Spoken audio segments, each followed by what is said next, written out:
কথাটো হৈছে যে যি দুখন শিলালিপিয়ে আমাৰ ভাষাটোক স্বৰ্গীয়তা প্ৰদান কৰিলে, যি দুখন শিলালিপিয়ে আমাৰ ভাষাটোক আজি ধ্ৰুপদী ভাষাৰ মৰ্যাদা প্ৰদান কৰিছে, কিন্তু সেই শিলালিপি দুখনৰ প্ৰতি চৰকাৰৰ সততে অৱহেলা আমি দেখা পাওঁ। গতিকে এই ক্ষেত্ৰত মাত মাতিব পৰাটো বা কথা ক'ব পৰাটো বা চৰকাৰক আবেদন জনোৱাটো আমাৰ যুৱ প্ৰজন্মৰ এটা অন্যতম দায়বদ্ধ বুলি মই ভাবোঁ। দ্বিতীয়তে সংস্কৃতিৰ সৈতে কিছু লোক অনুষ্ঠান জড়িত হৈ থাকে আৰু আমাৰ তেনেকুৱা লোক অনুষ্ঠান আৰু লোক উৎসৱ জড়িত হৈ থাকে। আৰু আমাৰ অসমীয়া সংস্কৃতিৰ প্ৰধান লোক উৎসৱটো হৈছে বিহু, কিন্তু কোনোবাখিনিত আজি বিহু গুচি বৰ বিহ হৈছে, সেয়া অত্যন্ত দুৰ্ভাগ্যজনক। আৰু এটা লোক অনুষ্ঠান হৈছে আমাৰ বিবাহ অনুষ্ঠান, কিন্তু আজিৰ বিবাহ অনুষ্ঠানত আমাৰ যথেষ্ট সংখ্যক যুৱ প্ৰজন্মই গাঁঠিয়ন দিয়া কি, দয়ন খুন্দা কি, এইবোৰ আমি নাজানো। তাৰ পৰিৱৰ্তে আমি জানো 2-3 দিনৰ পৰিৱৰ্তে সংগীত অনুষ্ঠান হ'ব, মেহেন্দি অনুষ্ঠান হ'ব ইত্যাদি ইত্যাদি, যিবোৰ অত্যন্ত দুৰ্ভাগ্যজনক। আমি আনৰখিনি গ্ৰহণ কৰাৰ প্ৰাক্ষণত নিজৰখিনিক জীয়াই ৰখাৰ প্ৰয়োজনীয়তা আছে।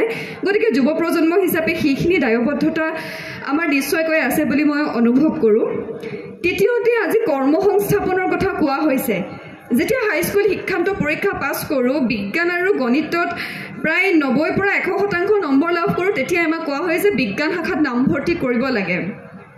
আৰু বিজ্ঞান শাখাত নামভৰ্তি কৰা বা কলা শাখাত বা বাণিজ্য শাখাত নামভৰ্তি কৰাৰ পাছত আমাৰ সন্মুখত মোৰ মতে প্ৰধানকৈ 5টা কৰ্মসংস্থাপনৰ বাট মুকলি কৰি দিয়া হয়। তাৰে প্ৰথমটো হৈছে চিকিৎসক, দ্বিতীয়তে অভিযন্তা, তৃতীয়তে অধিবক্তা, চতুৰ্থতে অসামৰিক সেৱাত কাম কৰা আৰু পঞ্চমতে হৈছে অধ্যাপক তথা শিক্ষকতা।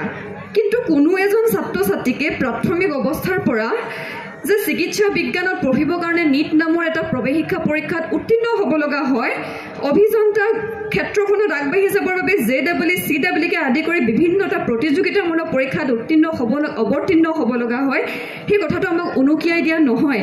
গতিকে কোনোবাখিনিত এক প্ৰকাৰৰ কেৰিয়াৰ কাউন্সেলিং প্ৰাথমিক অৱস্থাৰ পৰাই ছাত্ৰ ছাত্ৰীসকলক কৰ্মসংস্থাপন সম্পৰ্কে এনেধৰণৰ সজাগতা বা প্ৰশিক্ষণ প্ৰদান কৰাৰ প্ৰয়োজনীয়তা আছে। আৰু আমি আশা কৰিম এই ক্ষেত্ৰত বয়োজ্যেষ্ঠসকলে, অগ্ৰজসকলে বিশেষ ভূমিকা গ্ৰহণ কৰিব।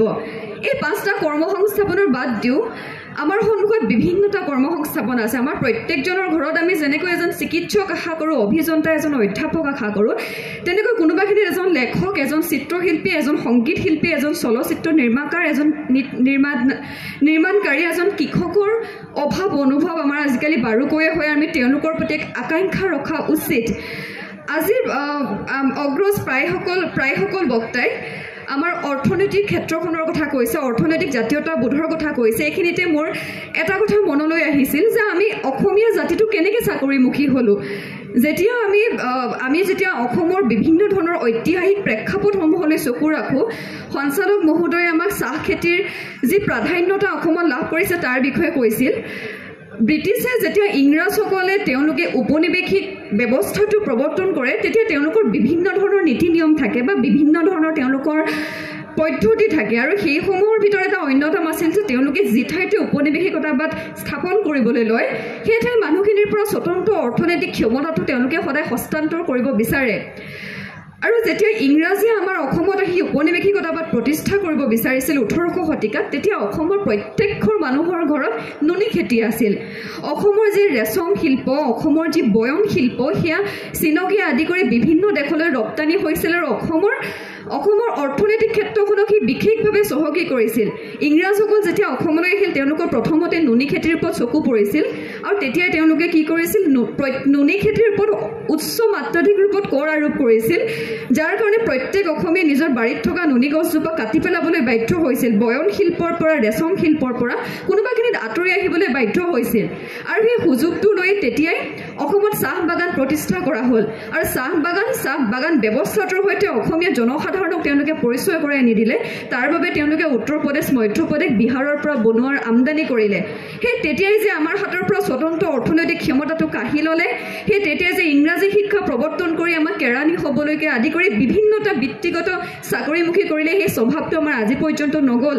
আৰু কোনোবাখিনিত আজিও আমি হয়তো সেই আঁচনিৰ প্ৰতি এক প্ৰকাৰৰ অহেতুক আকৰ্ষণ অনুভৱ কৰিবলৈ ল'লোঁ।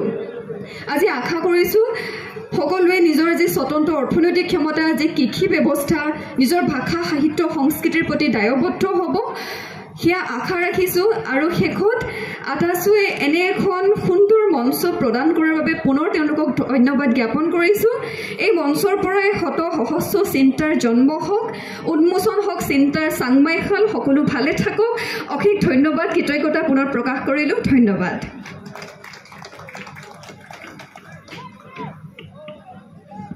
ধন্যবাদ ডিম্পী দত্ত ডিম্পীক মোৰ এটা কথা ডিম্পী দত্ত কিহত পঢ়িছে ডিম্পী দত্ত